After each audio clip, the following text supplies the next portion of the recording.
we are going to be going through Maxwell's 4 equations. Just to begin with, we have 4 equations written in differential form right here, the first, second, third, fourth, and then in integral form down here, which will be using the integral form to differentiate into the differential form, which will help us understand the relationship between magnetism and electricity. To begin with, we have to understand 2 theorems. The first being the divergence integral theorem, which basically just states that a volume function of the divergence of a force field, a vector field of a force, rather being electricity or magnetism, as they're both in conjugation with each other. So the divergence of a field, for this field I'll be using the vector f, which you should know what I'm talking about whenever I bring up the vector f in further parts. So it's divergence f dv in respect to the volume integral is equal to the closed integral of area of f, like I mentioned back here, dot dA, which is in respect to the closed integral area. And now it's important to define that this volume integral is enclosed by the area of this closed integral. You could try to imagine that. So the volume, so if we put a cube here, the volume of this cube is defined by the surface area of the cube. So the surface area of the cube being A and the volume being inside, they both work in conjugation with each other. That's the divergent integral theorem that we're first just going to have to understand to be able to understand the rest of this. The second theorem that we have to understand is the curl integral theorem. The curl integral theorem states that an area function with the curl of the vector f, the curl just being, by the way, the divergence is just the gradient, which I really haven't defined because it's pretty elementary. The gradient with the dot product of f dot dv is going to be the divergence integral theorem, transferring between closed integration of area and volume. And that's what we're going to be using the divergence integral theorem with. The curl integral theorem is going to be used to transfer between the line closed integral and the area integral. Same thing with the divergence integral theorem. The line integral defines the area that the area integral is speaking of. The line integral being any closed line has to be closed because the closed integral defined by the area inside. So the line L and then the area inside is going to be what this one is referring to. So like I mentioned, the cross product between the gradient and the vector field f, like I said, it's electromagnetism. Dot dA in respect to the area integral is equal to the closed line integral, like I mentioned, with f, the vector field f, dot dl in respect to the closed integral. These are just 2 theorems that we're going to be using to go back and forth between Maxwell's equations. Sums that up pretty quickly. And then at the bottom explains exactly how to do a cross product and a dot product, which is still pretty elementary, which I'm not going to go over because, like I said, it's pretty elementary.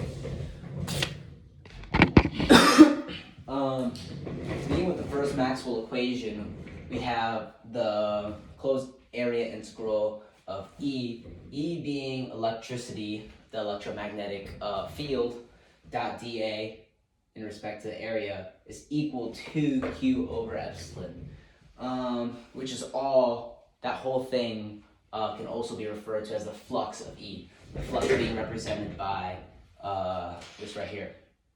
So where do we start? We see that the closed area integral right here can also be seen in the divergence integral theorem with the field F. Now, like I said, since electricity is just a different field, we're going to use the same identity to transform between each other. So we see this right here, up here, and the same except for electricity. So what we're going to do is we're going to take its partner right here, the left hand of the equation, and we're just going to make that electricity, and we're going to put it in conjugation with this. When we do that is we get here, like we said from the divergent integral theorem, we get the volume integral of the gradient dot product E which, like I said, we derived from the divergence integral theorem. PV equals Q over epsilon. Just to go back and define, we see Q is equal, well, we see Q to begin with is just a particle being referenced to another particle. We call it with a lowercase q, and that's what we're defining Q as. It's a charge inside of a particle or a system of particles. We could define E, or the electromagnetic, or we could define E as Fe over the side particle Q, which Fe equals 1 over 4 pi epsilon times Q, or this first Q, times the second Q's charge over the radius squared, radius being the distance between them. Now that we have that understanding, we can go back up to where we were as we express the left side of the divergence integral theorem using this. As we see, all we did was say, okay, we see this inside the divergence integral theorem. We're going to take the left side of the divergence integral theorem and swap it out for electricity, and we're just going to equal it to the same part of the Maxwell equation that we have, which is also equal to the electric flux. Now, another thing we have to know is that Q is equal to PV. We don't really have to worry about what PV is at this moment too much. We know V is the volume, and we know P is Q over V. So we kind of have this system that we can go ahead and operate with. Now, since we're trying to put this all into an integral form, so we can work with it better, we're going to put Q into an integral form additionally. So we're going to put the volume integral of P dV, derived from right here. As we see, the volume comes to the integral, and then P comes P dV in respect to the volume integral is equal to Q. So now that we're there, what we can do is we see, where is it? We see right here we have the volume integral derived from the divergence integral theorem, like we stated from here, go from here to here, is equal to 1 over epsilon theta, representing the 1 over the Q over epsilon. But as we see, we're re-representing Q as the volume integral of P dV. So this is how we're re-representing this. Now, when we have two volume integrals on either side, we can go and cancel out these volume integrals, leaving us with the first Maxwell equation, which is the dot product of the divergence of the electric field E is equal to P over epsilon. That's how we get the first Maxwell equation.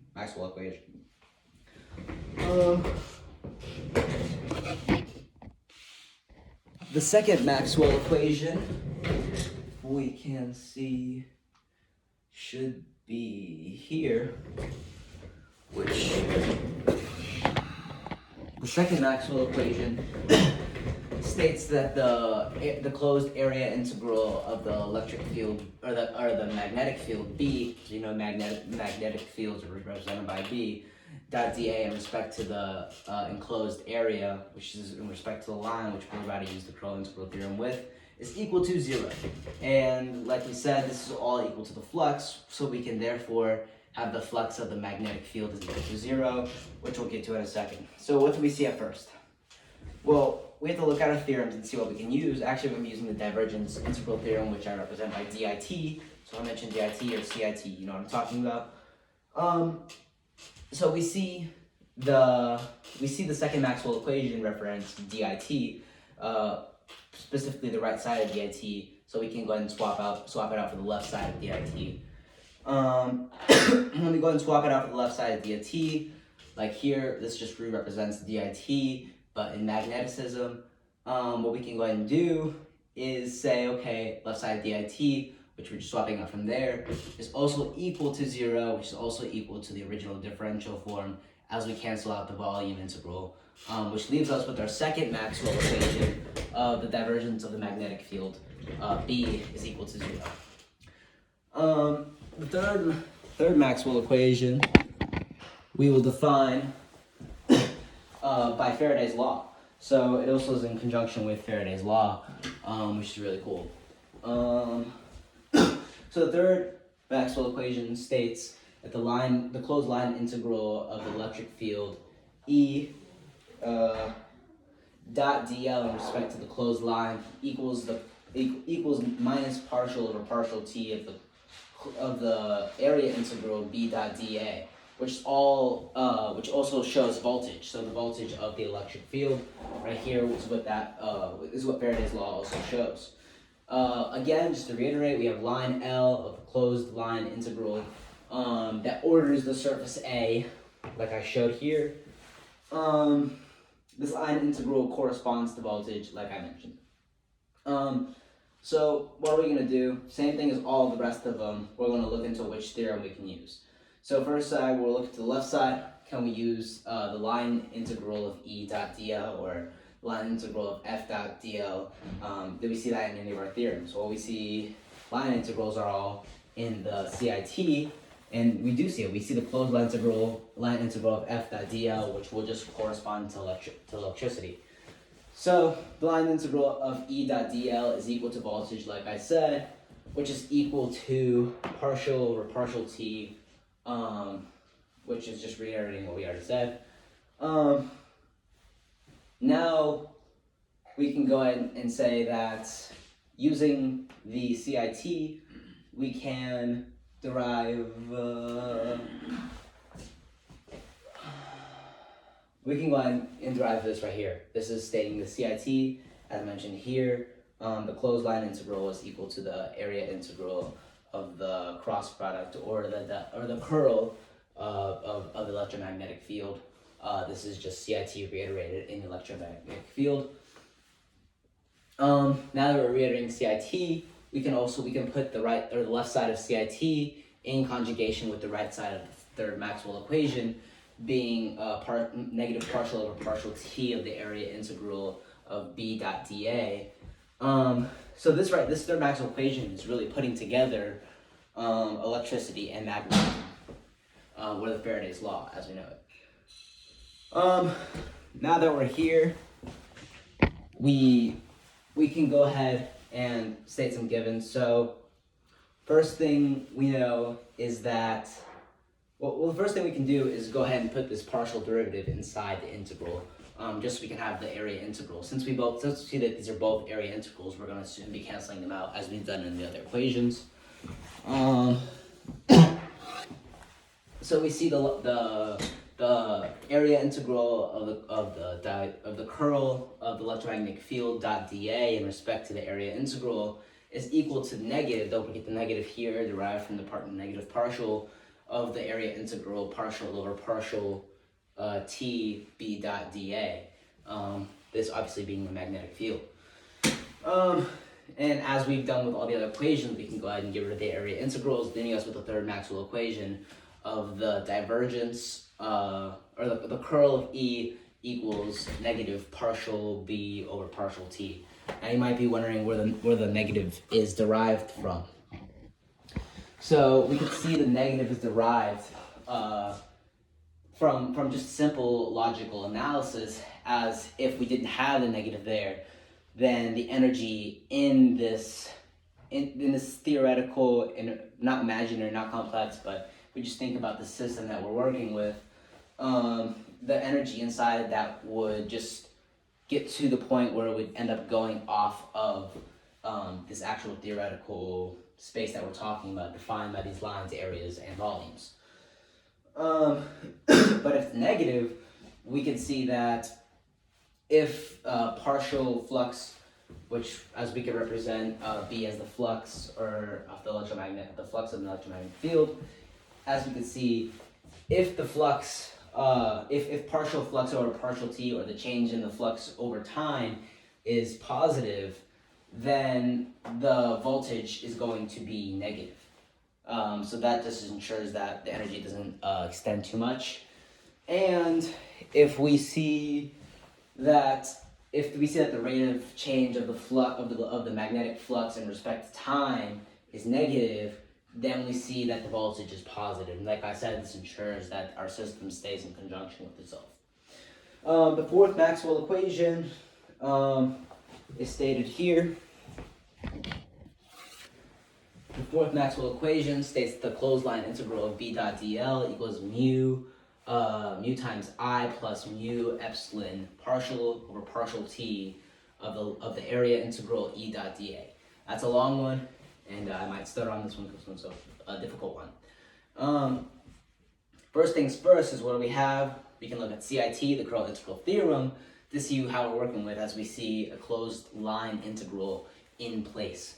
So we're going to use CIT, and like we said, this also equals voltage, or the magnetic voltage, if you will, or magnetic energy, however you want to put it. So the closed line integral of B dot dl equals magnetic voltage, quotes, which is also equal to mu I as I previously stated. So if you look at the curl integral theorem, we see that this line integral part transfers into the area integral part, which we'll just go ahead and do right here. So we see the line integral, we restate CIT in respect to magneticism. So now we see the voltage right here is equal to, I believe it's supposed to be A right here. As we see the curl of B, of the magnetic field B dot dA, we know actually that was A because of dA, is equal to mu I plus mu epsilon partial over partial t of the area integral E dot dA. Now, we have to also define something else. So we know simple other identity, which I believe I defined over here actually, which I is the electric current that's going through this system. We have to define something new though, which is J. We can define J as I over A being the area, so electric current going through a certain area we can define as J. And as we did with volume and P, we're going to do with I, J, and A. So we're going to use the area integral instead of the volume integral, and we're going to do the area integral of J dot dA equals I. So what do we see? We're going to replace that for this I right here. And we're going to have the area integral of the curl of the magnetic field B dot dA is equal to mu, and then we said this was I right here, right? Expressed by this area integral, plus mu epsilon partial over partial t area integral E dot dA. Now just to have that out there, we know epsilon is just a constant used to give proper units of measurement when we're talking about this. It's just a constant that we're using. Okay, some simple derivation right here. Not derivation, but we're deriving the equation, like I said. This side's gonna stay the same, and we're basically gonna put, we're gonna take mu on the inside, and we're basically just gonna have the area integral being over the entire thing, being the area integral of the curl of the electromagnetic field dot dA is equal to the area integral all of the area integral of all mu j, which we defined previously, plus mu epsilon partial E over partial t, which is derived from this partial right here, as this area integral is already out front, dot dA in respect to the area integral. As always, what do? We're going to go ahead and get rid of the area integrals, leaving us with the fourth Maxwell equation, saying the curl of the electromagnetic field is equal to mu j plus mu epsilon dot partial E partial t. That gives us the Maxwell equations, but one thing we have left to define